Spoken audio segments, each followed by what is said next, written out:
Welcome to the Bitcoin Latam Report. Today I have with me Tomek Kowodziejczuk, a Bitcoiner friend that I have known a long time now, also a Polish person like me. And something we have in common is that both of our names are really hard to pronounce. So I'm guessing you also have that trouble quite a lot. How are you doing, Tomek? And welcome me, to the podcast. Our names are easy. And yours is a league easier, I think. Cepnik, thank you for inviting. I'm happy to chat with you. Yes, indeed. I'm happy to know that there is Polish diaspora living in Latin America, like you in Mexico, me in Honduras, and we connect over Bitcoin. We are personally also friends. I'm always happy to know how your business developments go. And again, happy to be here. Thank you for invite. Perfect, Tomek. So tell me, where are you and what made you move to that beautiful place, the beautiful background you have behind you? Yeah, the background maybe is not even properly represented by a web camera in my laptop, and the light is maybe not giving it justice, but it's strong sun over here in Prospera, where I am. And Prospera is a free zone private city on the Caribbean island Roatán. So it's on Caribbean Sea, the island that belongs to Honduras. So technically I'm in a country, Honduras, but in a special jurisdiction built by people who love freedom that is called Prospera. Perfect. So before we dive into Prospera and Honduras and what are you doing here, can you tell us a bit what is your background in terms of Bitcoin? You have been doing awesome work in Poland with the Bitcoin Film Festival. I personally attended 2 times or 3 times already, and it's one of my favorite conferences. I really love that you're mixing culture with Bitcoin. So maybe you can just tell us about your old life before moving to paradise.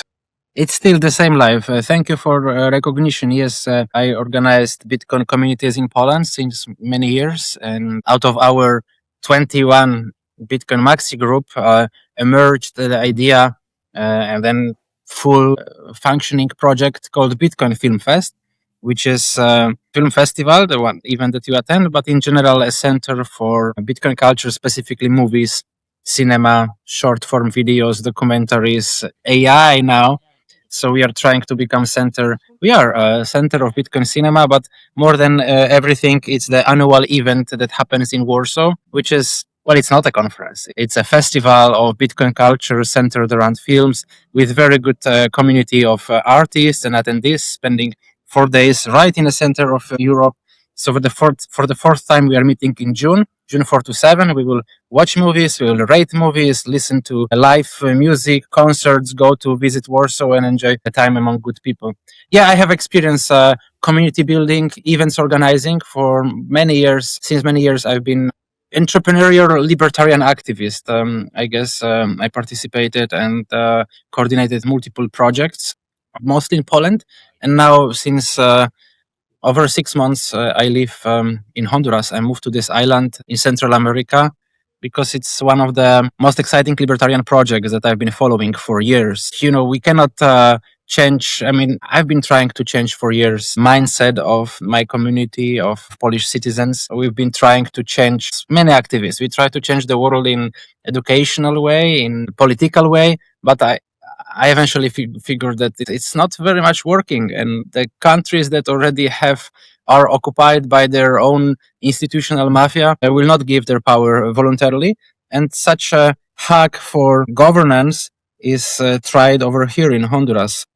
Group of libertarians with some international capital negotiated creation of special economic zone with the government of Honduras.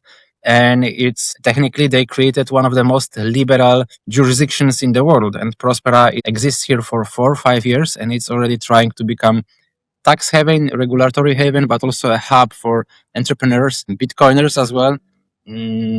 That's why I joined here to step up their Bitcoin game a bit.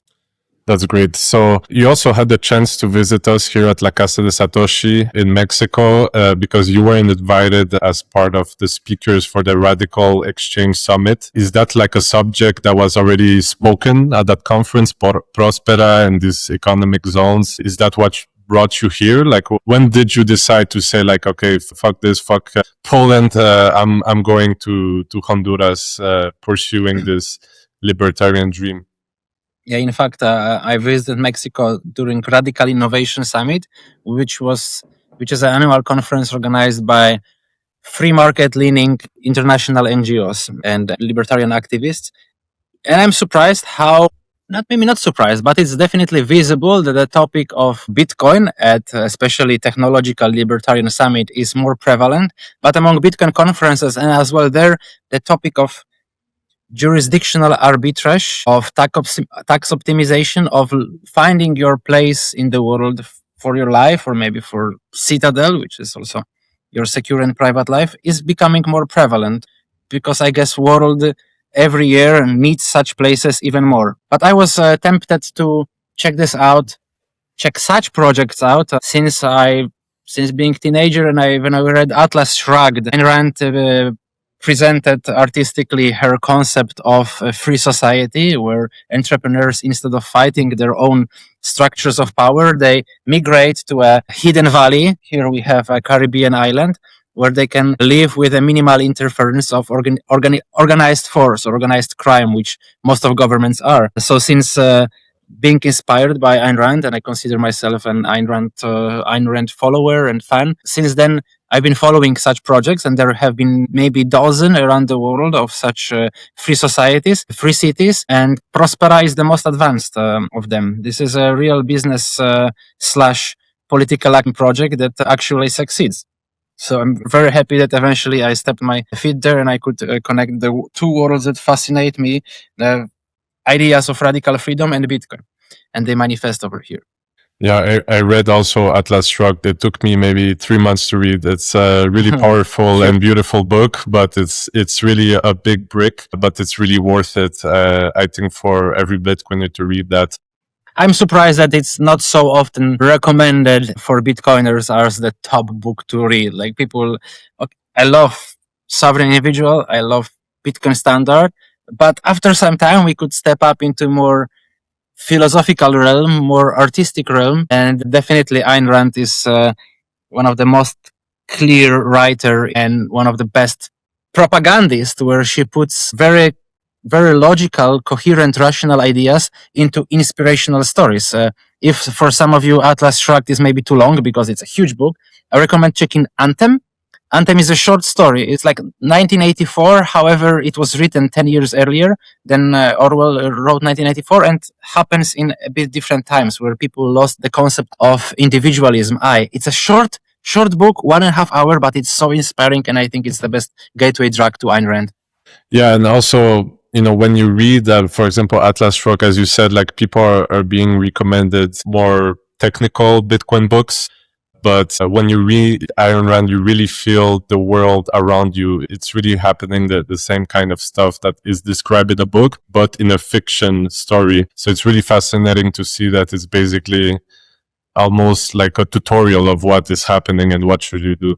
It's not only the inspiration part, and that's also why I put much focus in my life and in my activism for art. To art. That's why we organize Bitcoin Film Festival, because the art is your spiritual fuel to do things. You can maybe understand how blockchain works and like what is the peer-to-peer transaction. But if you don't have internal fire, if you don't have a moral goal, thing that you consider good ahead of you, then really there is no spiritual fuel. There is no like mental power to do things, and this is what art provides. And we get not only educated by movies. Bitcoin films so far are mostly educating, but more and more of them become artistical and they are inspiring. However, in the case of Ayn Rand, moreover, I think what Bitcoin space is missing is that too many of us, and I'm talking like Bitcoin maxi subculture, take Bitcoin as axiom almost. They come from Bitcoin is great assumption, and they grow their mindset out of it. Bitcoin is great, so I wear orange t-shirt. So I don't like shitcoins, and we like minimal government because of freedom. I think that it's much healthier to think about Bitcoin, to implement it in your life, and to be convinced that activism in this realm is something good, is to build philosophical grounds into why Bitcoin is good, and to have Bitcoin as a conclusion. And for me also, Bitcoin is not the end point.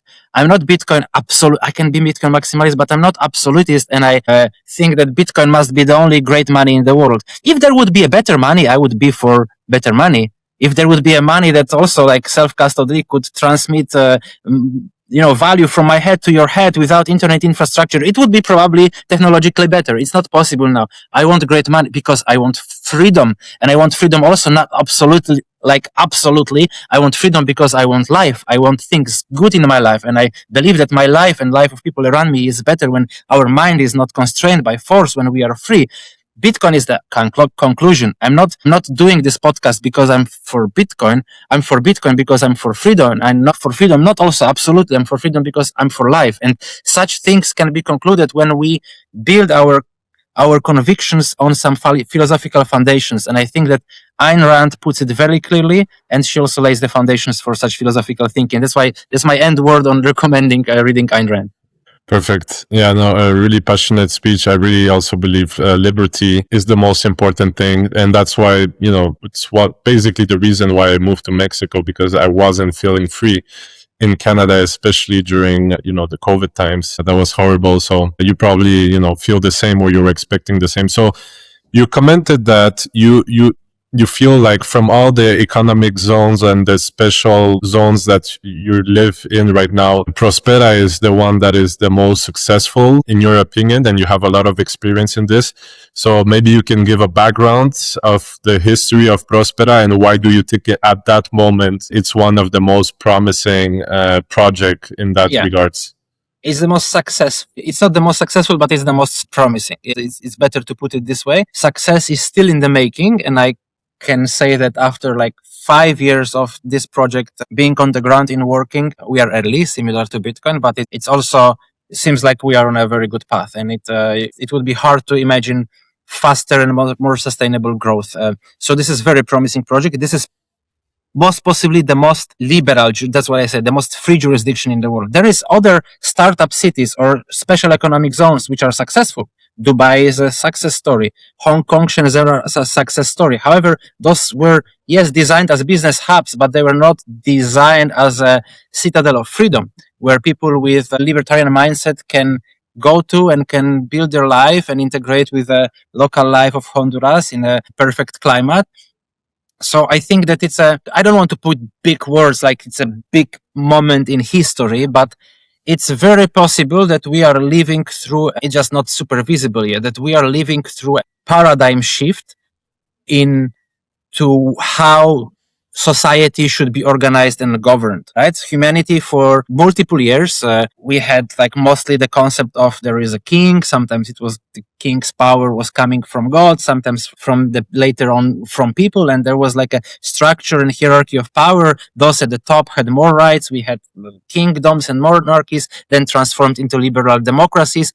But we are coming back with some projects like Praxis, like Balaji's network state, like Prospera, those ideas that pop up from Ayn Rand Atlas Shrugged, that we are reinventing the ancient Greek idea of polis, of a city-state, or of a very efficient territorial structure, urban place, city, with a quite small scale, so it's easy to adapt, it's easy to talk with the government, it's very flexible, it's looking for technological advantage, and building this new paradigm of maybe a structure of power is not necessary to govern people. Maybe we should build platforms of governance without platforms of power, like today liberal democracies turned into, and we are going into even worse direction. So that's also intention of founders of Prospera. That's looks like it's also a goal of people that come here, that we eventually want a free world. And Prospera may become a success as Dubai and have like lots of startups registered here and that pays 0% tax. But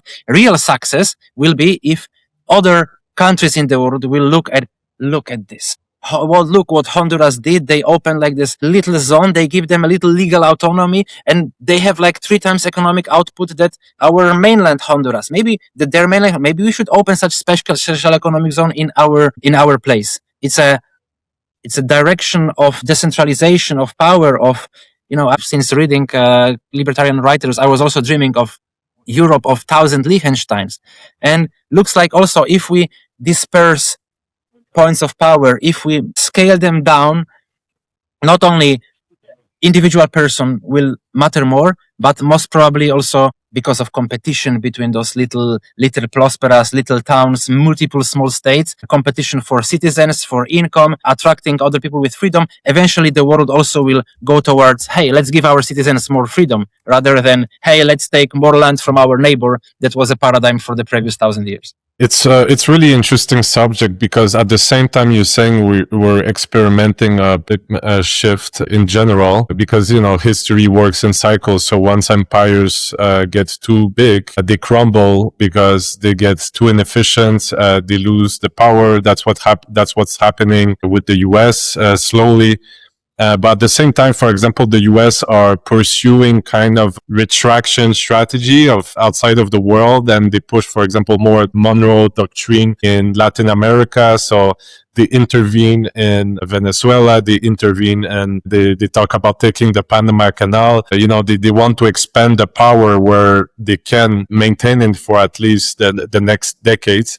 So how do you think this is being balanced out with this, this world, this dream of having this multiple small cities? Is that compatible? Do you think, what do you think about these opposing forces in general? Well, it's a topic for larger discussion, right? I don't know what will happen. I'm not sure if history comes in cycles, especially now. Probably many cycles are broken, since society is so much different, the information flows so much differently, the economy is so much differently structured than, say, 50, 100 or 300 years ago, that I'm not sure if really the cycles of imperias have to happen and cycle back. About the America reshaping their sphere of influence and focusing more on this continent here, yes, it's visible. Yes, I don't want to rate it yet, but it's visible that American influence is stronger here in Honduras. They had some influence over electoral campaign. Basically, Trump designated who he supports as the presidential candidate, and this guy won. On the note, he was also the president that was the most supportive of a special economic zone in Honduras, and the party that created special economic zone won the recent elections. So it's a side effect. Yes, it's better for Prospera that it's not anymore in a conflict with local government in Honduras, which was the case for the previous 2-4 years, that it has a bit of American umbrella, because Prospera is an American company that operates in Honduras, of course with international ownership, but after all it's a business registered in USA. So I feel like it's time for Central America. The Bad Bunny performance at Super Bowl, it looks like your podcast, it's also a good symptom of this, that it's time for Latins, it's time for Central America. I see also lots of potential here.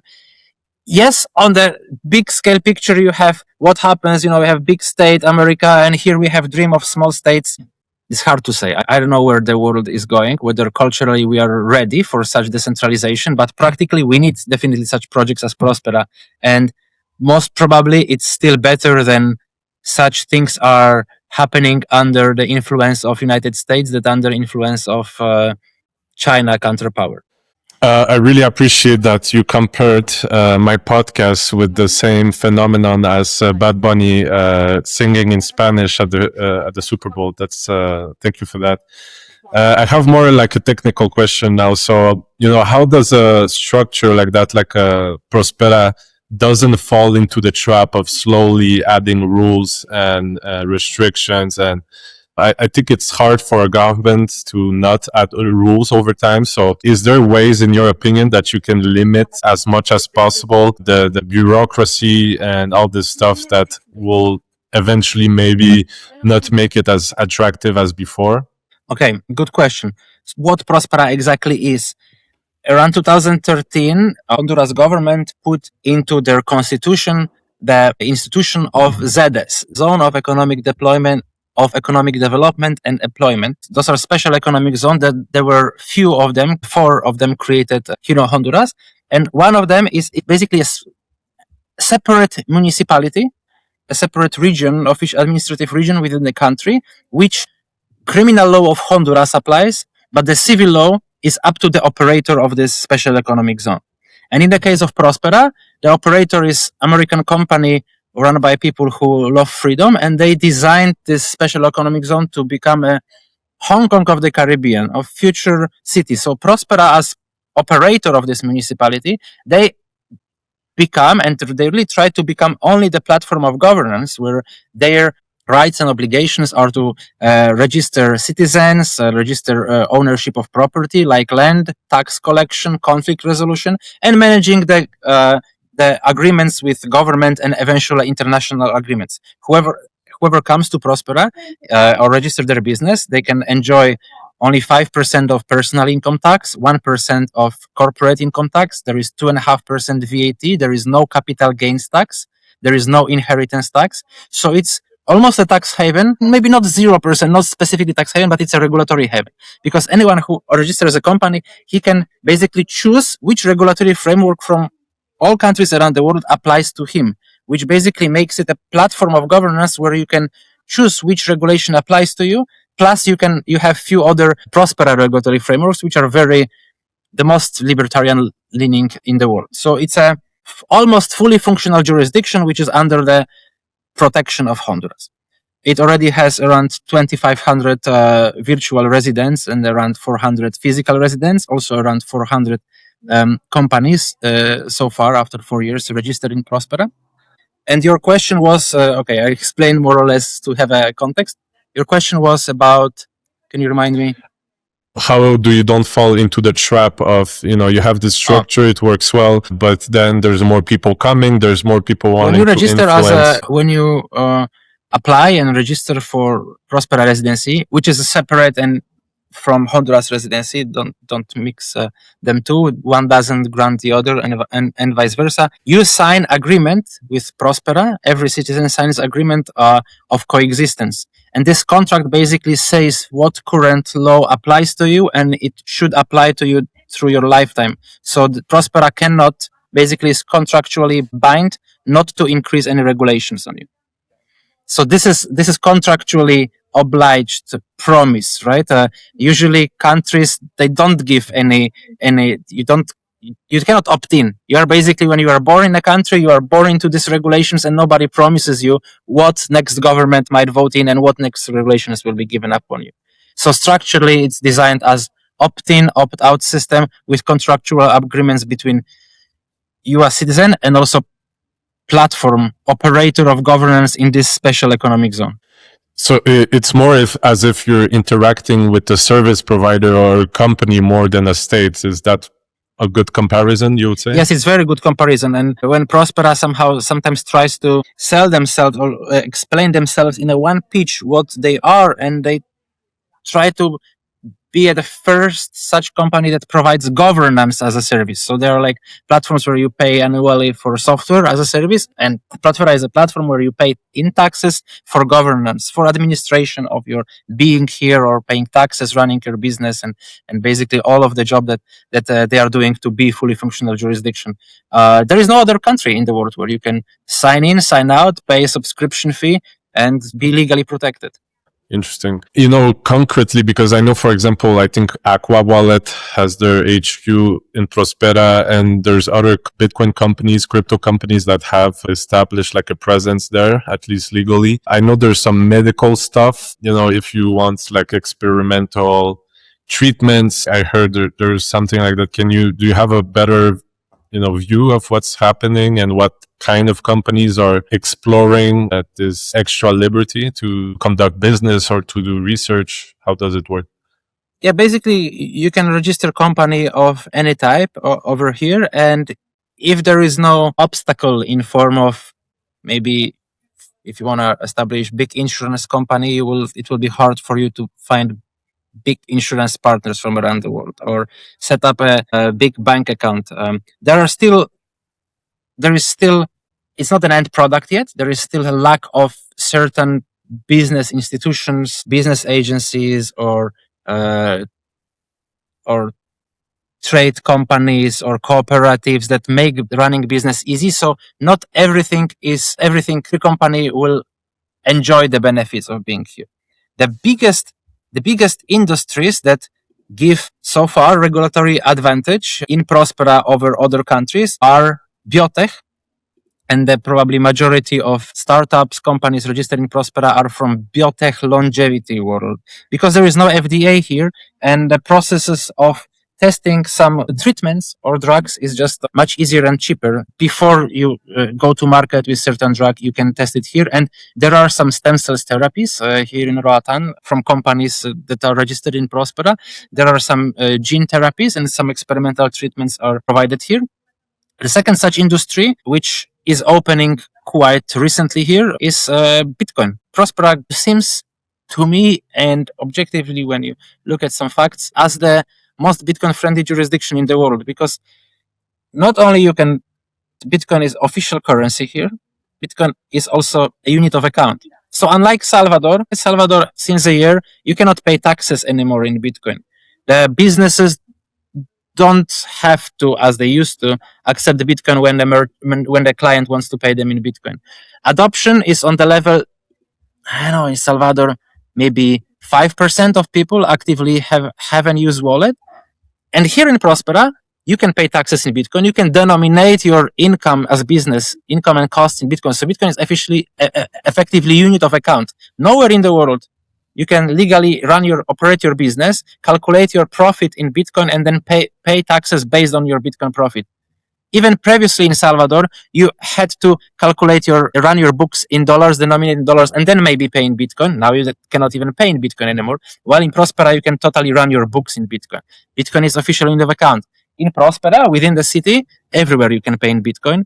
Around 15% of economy runs on Bitcoin, and definitely more than 50% of residents use Bitcoin actively. Prospera government, people, the leadership of Prospera, gets orange pilled every month. They understand Bitcoin more, and you can talk to them privately. And there is no other public country in the world where you have such close access to leadership, to lawmakers, and among them there is such a high understanding of what Bitcoin is. They realize it, and they want to have more Bitcoin, less crypto companies over here. They want to have more activism, more people like you asking about Prospera, more Bitcoiners coming, registering their business or moving their life, as I did over here, for these objective reasons. It's simply the most Bitcoin-friendly jurisdiction in the world. Maybe today we don't have yet a circular economy here. On Roatán, there is like maybe 50, 60 businesses that, thanks to AmiTH, the biggest Bitcoin company probably today in Prospera, these merchants were onboarded, but Bitcoin is not circulating yet. There is I don't know if there is many places in the world except for cyberspace where Bitcoin circulates. We have a community of Bitcoiners. On the island, there is few Bitcoiners which are not active. They are like dormant, but they are happy to come to meetups and discuss. Perfect conditions to build the Bitcoin ecosystem here, to bring more Bitcoiners to check it, how it looks for their lives, what is the business ecosystem. That's what we are doing with Bitcoin District. So my initiative is called Bitcoin District Prospera. I'm partnering with the city to help them build Bitcoin ecosystem. And we are already doing events, we are doing retreats, we are doing some conferences and hackathons. We are bringing some Bitcoiners to restart their life in Roatán. We can help with some real estate deals. It's basically a beautiful island with nice jungles and beaches and lots of diving. It's a perfect place to be a citadel. Bitcoin teams come here for retreats. Sometimes guests from cruise ships, because Roatán is Caribbean cruise ship capital. Those travelers they asked actively about Bitcoin. They come to Bitcoin Center here. We have a huge hub by AmiTH called Bitcoin Center. So really the perfect conditions to have a Bitcoin island. And I think we need a few more years. People will talk more when they realize what's happening here.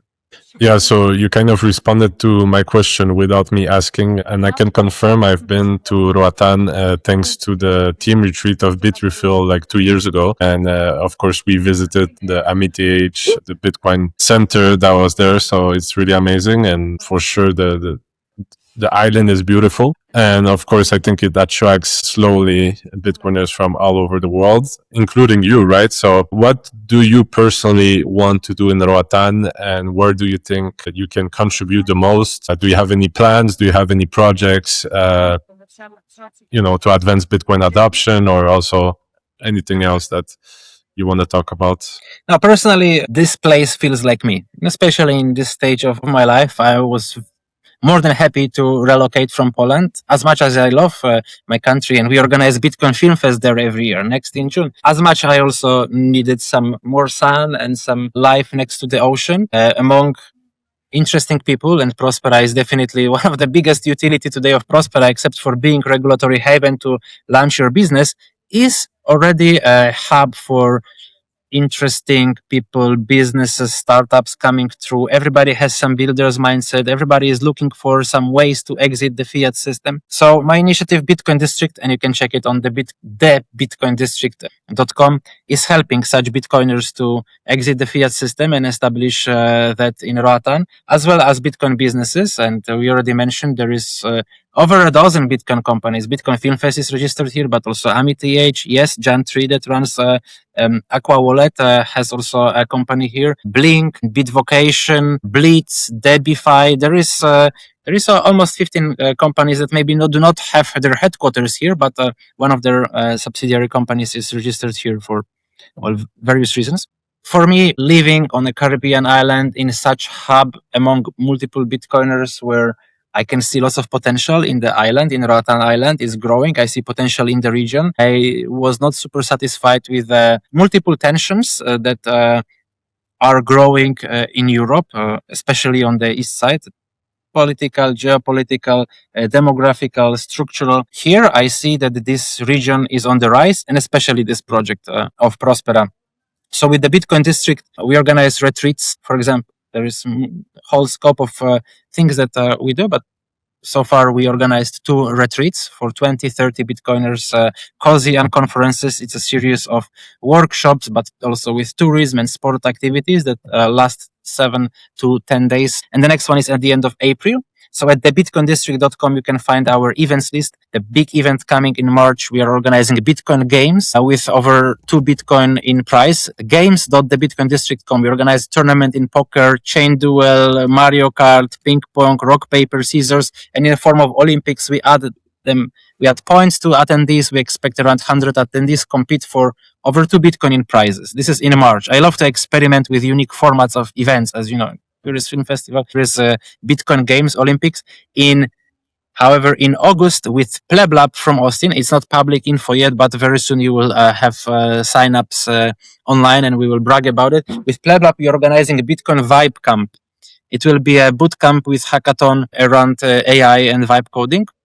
Also connected with visiting of this beautiful island and exploring, trying their life in Prospera. You know, Prospera, I cannot move the camera maybe too much, but it's also physically interesting place. It's a high tower with a pool on top of the hill in the jungle. You can see this is like where most of the stuff are being built now. So trying to live in Prospera is already an experience, and we are happy to help to anyone interested.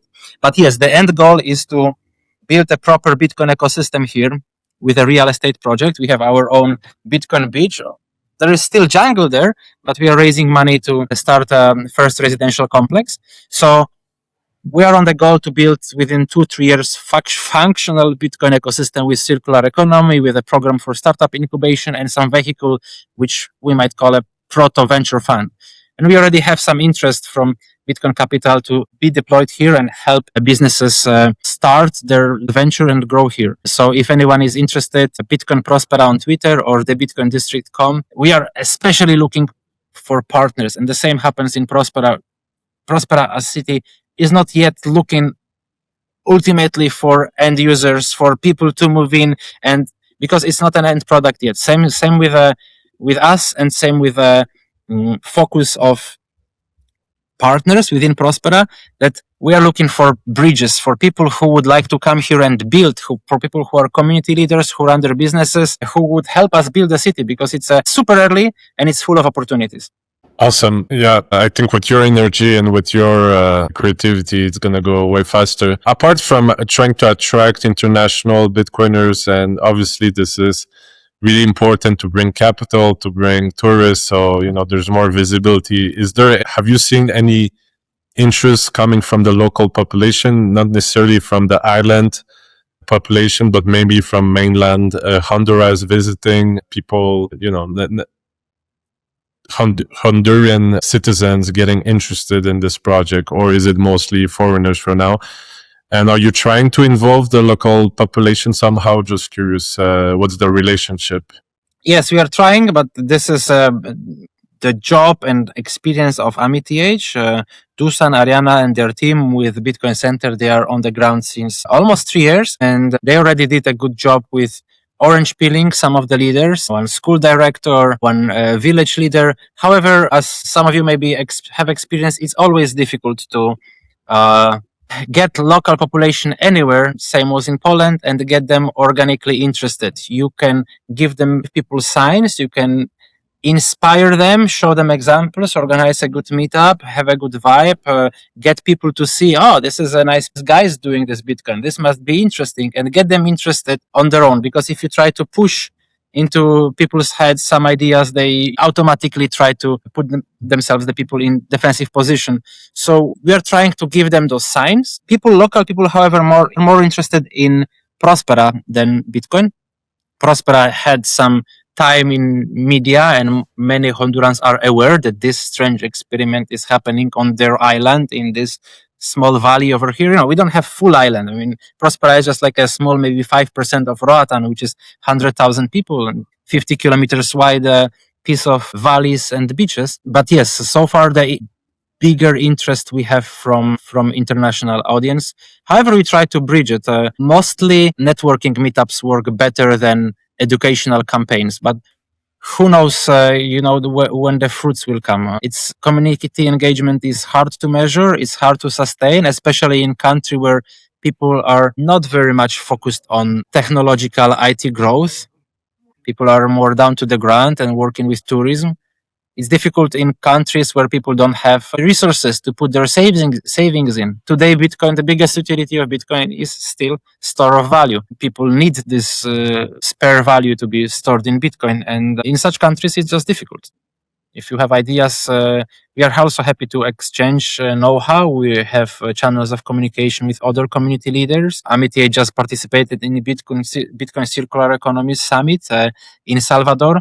And this is, community engagement is always a difficult task, but local community engagement with such technology as Bitcoin, which is nobody ever tried before. It's the first time that in humanity history that some groups of international people are trying to explain to locals this new technology, which we all don't yet fully comprehend and understand. So this is pioneering. I think it's difficult to judge the effects of Bitcoin circular economies so far in the world, because we are all trying.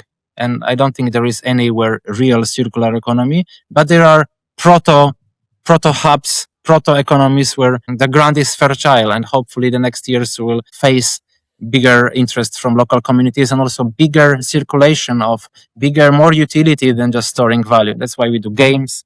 That's why we do hackathons. We want to try to figure ways how to implement Bitcoin in a life on the island, but also in regular tasks other than just saving. By the way, I have a special request in terms of game. You have Mario Kart, but Super Smash also. Is there a Bitcoin version? Because we try to have games where Bitcoin is somehow integrated. That's what I'm saying. I don't know. I don't think it exists, but I don't know who made it, the Mario Kart version, but you should create one. Super Smash Bros. Yeah, Mario Kart was created by D. D is a Bitcoin professor. She is a quite popular developer and educator. She emulated from Nintendo 64, I believe. She forked the code and she added a layer that connects time and money from Bitcoin game into Lightning wallets. And she wrote some logic. Hey, every coin, one Satoshi lands on the wallet. The times are shown on the leaderboard and they're rewarded with sats.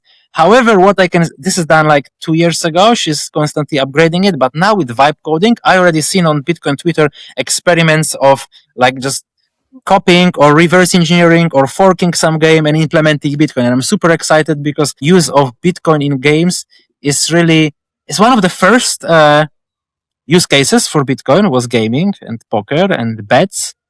And I still feel, especially with Lightning, that is underused. Adding Bitcoin on stakes, adding some Satoshi instead of like your mana or points, or somehow tying your game with real stake, whatever game it is just making game, at least 2 times more attractive. Imagine playing poker without money. And then imagine other game without money, with a bit of money, automated to your Bitcoin wallet.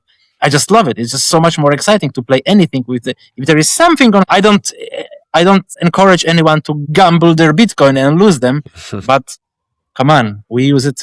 We also need Bitcoin to have fun, and I like fun. I agree. Poker without money is not poker. It's not the same. And I already lost some money, some sats in Roatán with the snake game. So with the chain duel, okay. Yes, I don't remember how much, but a few thousand sats. It doesn't matter. Don't worry. Somebody won it. Probably developers of the game. Yeah, exactly. Oh yeah, okay. So, you said that it's only a really small portion of the island, but it's only getting started. There is real estate getting developed. So I can imagine that, in what you would be the dream, the vision in maybe 10 years, 20 years. Is there something in the constitution that opens the door to the expansion of the economic zone on the island? Or is it like, okay, this is your zone and you won't be able to expand out of it? What's your vision about that? There is a way. It was banned, frozen, let's say, and deemed illegal by previous government, but now it's reversed back to normal, that legally it's possible for other land to incorporate into special economic zone. So you need to fulfill certain conditions. You need to apply. You need a permission from the special economic zone that it gets you incorporated. And I know that there are already some filings that want to get incorporated here in Prospera, but also to Ciudad Morazan and other ZD that is a housing project, cheap housing project on the mainland. So there is a way. I don't know how it will eventually manifest itself, but Prospera has also international plans. They would love this model to be replicated. They take Prospera Honduras as the pilot project. Of course, it's a pearl in the crown, the only one and only diamond so far in this network of Prospera cities. And I heard often from founders of Prospera that this is the vision, inspired also by Hanseatic League in late medieval century Europe. Cities like one city in Poland, Gdańsk, multiple German cities, Swedish cities, they got autonomy from their kingdom. So Polish city Gdańsk was not part of Polish kingdom. Maybe it had some protection agreement, but these cities, it's called this Hansa. Google it, Hansa from 16th century. They formed a coalition of independent cities, and they had their own army. They had their own zero tax between goods between themselves. It was basically economic league of independent cities, and Prospera sees it as a model to growth and eventually giving this example to the world that, hey, different model of governance could work. So actively, Prospera, besides, of course, developing this, what happens in Honduras and testing it out, they're actively looking for different locations and different host countries that would like to launch such special economic zone program, because white paper is already here. The real world example is already here. And really, one Prospera will maybe fix lives of some people and locals on the island, but it will not fix the world. We need hundreds of Prosperas in the world. It doesn't have to be managed by this one Prospera company. It can be different, but we need this model to be changed. We are tired of big governments, and the governments that are not only big in scale, but also big big horizontally into our lives. Not only taking more taxes, but telling us more, what you can eat, what you cannot eat, who you can, associate. And it looks like the rest of the world is on the reverse. We used to have more freedom decade by decade, but looks like the trend is being reversed, and we can check World Economic Freedom Index. Every country is getting a bit lower in the recent years, and hopefully Prospera changes this trend. Hopefully it grows. I don't know if there are bets. People here love prediction markets, and there are bets. Where is the next Prospera? Many people here don't want next Prospera. We want to put our focus here, but at the end, it would be awesome if I would love Poland, but maybe some African country would be like, we need solution to decades of wrongdoings and misorganizational. Let's give this forest and try to build our Hong Kong there. Who knows? I hope more countries like Honduras, because it was a brave step from their side. This is how they looked at Hong Kong, and they're like, okay, we need to change it. And they were inspired by Nobel-winning economists who designed charter cities.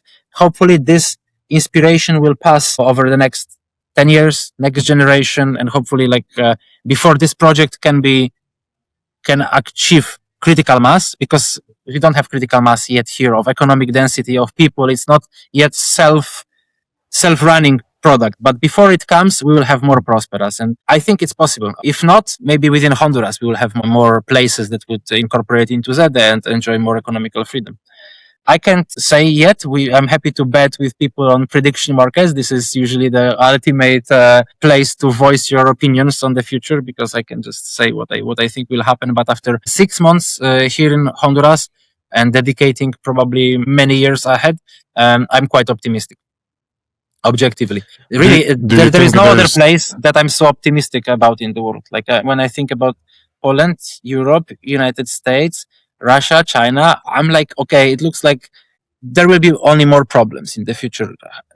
Whatever we are facing now, it looks like it's not the end yet. And the culture of the world, of the fiat world, the philosophical background of the fiat world, I'm sad to say that, but I don't see a super bright future. Maybe technology might save us, but I don't think humanity is ready for human-saving technology. But here, our region, Prospera project, Bitcoin, those are really one of the things that I'm really optimistic, and it's not just my hope, but it's a conviction that the good times are coming. That's why also I'm here. And I recommend anyone to check out. Yeah, I think Latam in general is seen a little bit as like the last possible bastion of liberty and being away from the biggest problems all over the world. So maybe I don't know if you think there's another country in Latam that will experiment with this kind of stuff. Are you aware of any nation that is maybe tinkering with it? In whole America, if I would take a closer look where such things might happen, would be Argentina, Salvador. However, after my recent trip to Salvador, I'm not so sure. Like, this whole Bitcoin experiment is a bit over promoted, and there is more selling the info than actual background for that. United States, Dominican Republic, Argentina. That would be my bets. Interesting. Well, that was a really inspiring conversation. I think it was my favorite podcast so far, to be honest. You're so passionate, Tomek, and it's really nice to see, similar people to you. I was not born in Poland, but I consider myself Polish, more Polish than Canadian, even if I don't speak perfect Polish, and sometimes. And now, do you consider yourself more Mexican? Probably someday. I think I almost consider myself more Mexican than Canadian at this point, but Polish will always remain my soul and my heart. So it's hard to, forget my Polish identity. I drink like a Polish person also. That's that I can confirm. As much as I try to restrain myself from any group identities, but there are objective facts. Yes. I understand. I also understand, like a human is first a human, an individual, before it's a citizen and everything else. But I think, it's just normal and natural to try to join a group, whatever it's a nationality, whenever it's being a Bitcoiner, right? I think it's normal. Yeah, we also need to be careful with this group identity as calling ourselves Bitcoiners. I've seen it already. It starts to do more harm than good with this labeling, but it's always the case, right? Yeah, I just recently said something on X. I said, not all Bitcoiners are my friends, but all my friends are Bitcoiners. I think it almost all my friends are Bitcoiners. I see you are sharpening your tweeting, rhetoric. So yeah, I don't know if you have something to say. Maybe, well, you already mentioned where to find your projects, so we'll put them in the description, of course. But, maybe last word or something I missed, I didn't ask. Yeah, what I can say that, as always, people need to come and see and touch it, especially people named Thomas. They need to touch it to believe that it happens. Here, this Bitcoin initiative in Prospera, maybe there is not much marketing material and digital trace of it, and maybe it's even for better. It's really based on personal networks, gossip networks, physical interaction, and vibes on the side. Every 2 weeks, we are getting some random Bitcoiner who is either on a cruise ship or just traveling through and want to see what's happening.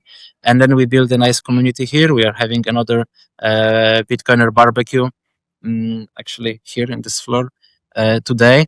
We have weekly workshops. We have monthly meetups. There are things to check really for Bitcoiners. So if anyone is interested, it's also not through website, book, automated tools, but rather through DMs. Check the Bitcoin district, leave your email, and message me. I'm happy to show you around and explain the possibilities that come with this project of Prospera. Yeah, so you heard Tomek, you will have a personal guide on the island, so make sure to visit and bring good bug spray, because that's the only thing I didn't like were the bugs. Bug spray? Okay, yes. In our bugs defense, I can say that after like 2 months of staying here, they don't bother anymore. Like they don't. That's good. You got immune. Yeah. So it's a proof of work once again, proof. Proof so of thank you, stay. Tomek. That was a proof of stay, exactly. So thank you, Stay, Tomek. yeah. That was great. Thank you. Thank you, anyone who watches it. Guys, please appreciate Maciej and his first episodes of podcasts. Share it, leave your hands up, whatever is there, review, comment. So we know. Comment is the most important. Comment is the best, because then we know that somebody watched it. Just say thank you or screw you, whatever you feel is appropriate. It's always valuable. If you don't pay for listening to these things, at least pay with reaction. That's always also my mindset when I consume. But I often forget it, But it's always like it's just such a good mindset to sometimes adapt in your life. When I read something for free, when I use something and I don't pay for it, I try to message thank you to developers or find a musician on Instagram and tell him, hey, good job. It works well on both sides, for both sides mental, I guess. Sometimes it's just a little comments, that makes and I'm grateful. Difference. Thank you, Maciej, for inviting me and for hosting this and for talking about Bitcoin and Latin America. Vamos. Thank you. Vámonos.